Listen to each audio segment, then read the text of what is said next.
Rotation is key when swimming front crawl. We talk about it all the time, but exactly how much rotation do you need? What happens when you add breathing into the mix or change the speed of your stroke? Well, today we're going to be digging deep into how rotation affects our overall swimming stroke and helping you to find that perfect amount of movement for you.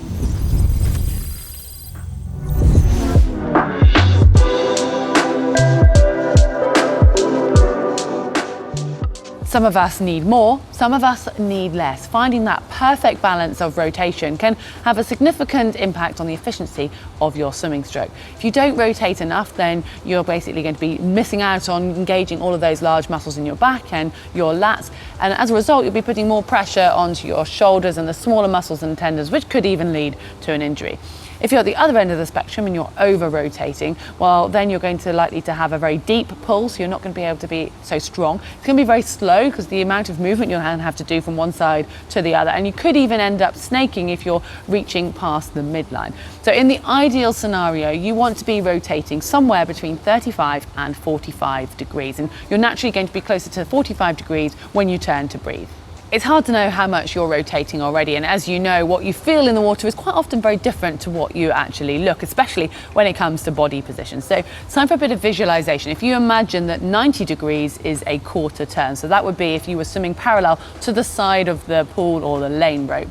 So you want to try to think about being somewhere between being flat in the water and up to a maximum of halfway to that 90 degrees. And there's a great drill to do to practice and get this in your head. So if you've got some fins, it's a good idea to pop them on now. And you're going to start by kicking in that 90-degree position. So with your lower arm extended out in front of you, your upper arm is going to be resting on your hip, and you're going to keep your body parallel to the wall all the way up. Once you've done that on both sides, then I want you to push off the wall on your front, face down, still with one arm in front, one arm by your side, and you're going to stay face down until you need to breathe.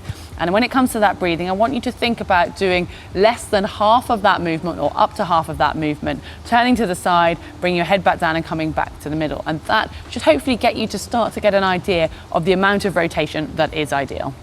And you might realize that when you're swimming your full stroke, you have a natural tendency to turn more than 45 degrees when you're breathing, because it feels like a natural reaction to get your head out of the water. But when you're swimming with momentum, you'll naturally have a bit of a bow wave that drops the water surface slightly down next to your face. You don't actually need to turn your head very far. And of course, your neck can move more than your body anyway if you need to. So really try and focus on reducing that amount when you do breathe.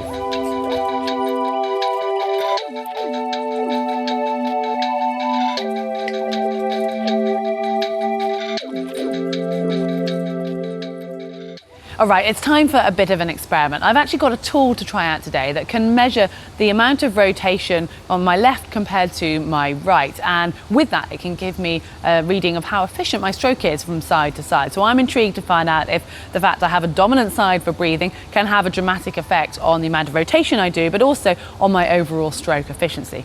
So to keep it simple today, I'm going to do 3 lots of 100 meters at a steady tempo pace. The first 100 meters, I'm going to breathe on my natural side, on my right hand side. I'm going to take a rest. Then the next 100, I'm going to breathe solely on the left. I'm going to finish up by breathing bilaterally.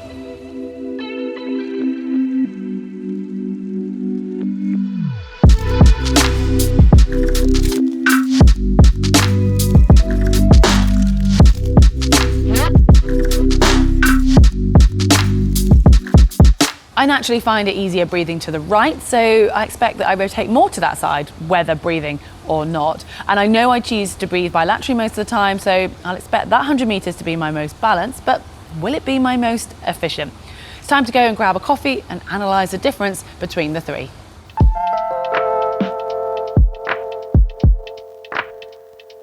All right, I've had my coffee and I've got the analytics back from Incus, and we're going to be focusing on velocity gain compared left and the right arm, which is the efficiency of your stroke. And it's measured in percentage, with 50% basically being neutral. So anything over 50% is good. It means you're gaining velocity, you're gaining speed. If it's under 50%, you are losing that velocity. And we're also going to be comparing the amount of rotation from left to right. So let's take a look at these numbers. We've got 3 reps. The first rep, I was purely breathing on the right-hand side.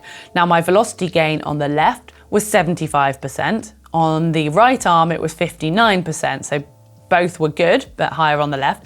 The rotation was 37 degrees to the left, 75 to the right. The second rep, I breathed purely on the left-hand side. Here, my velocity gain was only 40% on the left-hand side, 56% when on the right-hand side, and then the rotation on the left was 46 degrees, on the right was 64 degrees. And then the final rep, I breathed bilaterally, so breathing on both sides. Now, my velocity gain here was the most even. On the left-hand side, it was 50%. On the right-hand side, it was 60%. And the rotation to the left was 42 degrees. Rotation to the right was 70 degrees. Okay, there is a lot of data there, but let's start by looking at rotation. Obviously, I rotate more to the right than I do to the left. And this is mostly because it's been ingrained in me over years and years of swimming of always breathing on that side. And you might have noticed that when I was breathing on the left-hand side, that actually evened out my amount of rotation the most. When I was breathing on the right, I rotated up to 75 degrees in that direction, which is way over the recommended amount. Well, pause there, because you might think, well, I simply need to breathe on the left, even things out. But we need to add in the velocity gain here to actually look at my stroke efficiency.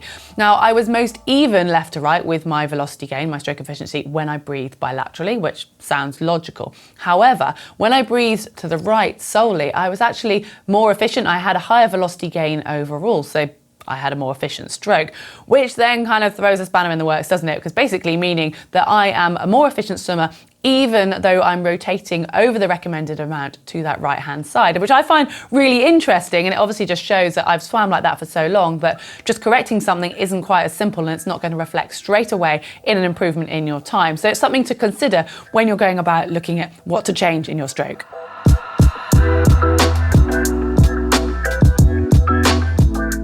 Finding the correct amount of rotation for you will reduce time and energy wasted, but you still need to work out what is most efficient for your stroke. For me, I need to actually work on the velocity gain on my right-hand side, which probably means I need to actually reduce the amount of rotation and the time I'm wasting on that right. Now, I know not all of you are going to have analytics like this available to you, but even if you can just get a coach or a friend to film you, that's still going to give you some considerable feedback, which you can then put into practice when you're next swimming. Well, hopefully you found it interesting and not too mind-boggling at the end there. I found it really interesting myself. Give us a like if you did enjoy it. You can subscribe to us here on YouTube, and you can also check out our social media channels and follow GTN there too.